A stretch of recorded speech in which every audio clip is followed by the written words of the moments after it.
কতদিন এভাবে বাড়ির বাইরে থাকবি বলতো? এবার বাড়ি ফিরে আয় বাবা। আমি ঠিক করেছি তোর বিয়ে দেব। তোর জন্য একটা লক্ষ্মীমন্ত মেয়েও দেখে রেখেছি। লাকি, চল আজ আমরা তোর ব্রেকআপ পার্টি করি। তুই এতদিন পর মিঙ্গল থেকে সিঙ্গেল হয়েছিস বলে কথা। সেলিব্রেশন তো বানতা হ্যায় বস। আমরা ওই মন্টুদার মোমোর দোকানে যাব না, ওই যে আমাদের কলেজের উল্টো ফুটে যে বড় 5 স্টার রেস্টুরেন্ট আছে, হোটেল সান অ্যান্ড মুন। আমি আর তুই ওই রেস্টুরেন্টে ডিনারে যাব, ঠিক আছে? Excuse me, can I have some ice? এই সেই কোয়েল যার সঙ্গে লাকির নিউ সিটি ব্যাংকে ধাক্কা লাগে। লাকি আর কোয়েল কেউই জানতো না যে তাদের আজ ক্যাফেতে আবার মুখোমুখি দেখা হতে চলেছে। এই আনপ্ল্যান্ড মিটআপে কি লাকির লাইফে নতুন কোনো টুইস্ট আসতে চলেছে? Trust me, you are not a loser lucky. বরং তোর ভাগ্য ভালো যে দৃষ্টির আসল রূপটা এখনই তুই জেনে গেছিস। শোন, দৃষ্টির থেকে অনেক বেটার হট বিউটিফুল গার্ল নিজে এসে তোকে প্রপোজ করবে। লাকি, চল আজ আমরা তোর ব্রেকআপ পার্টি করি। তুই এতদিন পর মিঙ্গল থেকে সিঙ্গেল হয়েছিস বলে কথা। সেলিব্রেশন তো বানতা হ্যায় বস। শোন, ট্রিটটা তুই দিবি না, আমি তোকে ট্রিট দেবো। তবে আজ এই মান্থেই একদিন যাব। আর একটা কথা শুনে রাখ, আমরা ওই মন্টুদার মোমোর দোকানে যাব না, ওই যে আমাদের কলেজের উল্টো ফুটে যে বড় 5 স্টার রেস্টুরেন্ট আছে, হোটেল সান অ্যান্ড মুন। আমি আর তুই ওই রেস্টুরেন্টে ডিনারে যাব, ঠিক আছে? সুজি লাকির মুখে এই হোটেল সান অ্যান্ড মুনের নামটা শুনেই আকাশ থেকে পড়ে। সুচি জানে লাকি 1 মাস কাজ করে যে টাকাটা ইনকাম করে, হোটেল সান অ্যান্ড মুনের মতন এমন 5 স্টার রেস্তোরাঁর একজনের প্লেটের খরচও তার দ্বিগুণ। ও মাই গড, কত বড় গাধা ছেলে অমিত। আজ তোদের ভাই অমিত তোদের সঙ্গে একটা হেভি গুড নিউজ শেয়ার করতে চলেছে। তোদের ভাই এখন আর সিঙ্গেল নেই, মিঙ্গল হয়ে গেছে। তোরা জলদি হোস্টেলে চলে আয়, তোদের সবাইকে আজ আমি ডিনারে নিয়ে যাব। এই চল চল, তাড়াতাড়ি হোস্টেলে গিয়ে দেখি মালটা কি করছে।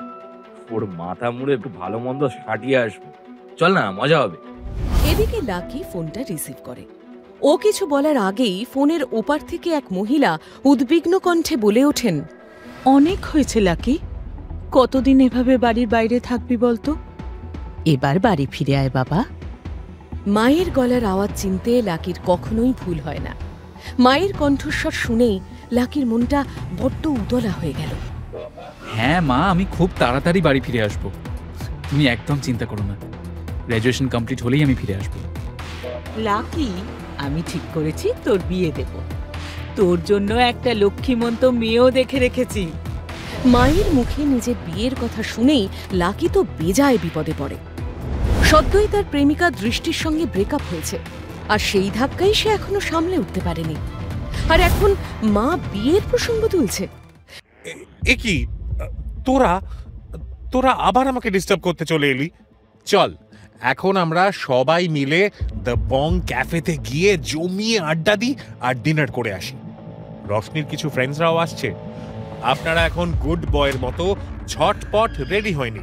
আর প্রীতম শোন, তুই প্লিজ লাকিকে একটা সুন্দর ব্লেজার পরিয়ে ওর একটা হেভি লুক সেট করে দিস। আমার রুমমেটরা না আজকে ডিনারে আসছে শুধুই তোমার রুমমেটদের সঙ্গে দেখা করতে। ওরা আসলে ধান্দায় আছে, যদি তোমার রুমমেটদের মধ্যে থেকেই কারোর সঙ্গে ওদের সেট আপ হয়ে যায়। জানো অমিত, আমি ওদেরকে তোমার ডিপিটা দেখিয়েছিলাম। তোমার ছবি দেখেই ওদের জিভ দিয়ে একেবারে টস টস করে লালা ঝরছিল। ওরা ভাবছে তোমার ফ্রেন্ডসরাও বোধহয় তোমার মতোই হ্যান্ডসাম। এদিকে সেদিন এই 3 সুন্দরী আগে থেকেই সেজে গুজে ক্যাফেতে উপস্থিত ছিল। এই সেই কোয়েল যার সঙ্গে লাকির নিউ সিটি ব্যাংকে ধাক্কা লাগে। এই কোয়েল ছিল রোশনির বেস্ট ফ্রেন্ড।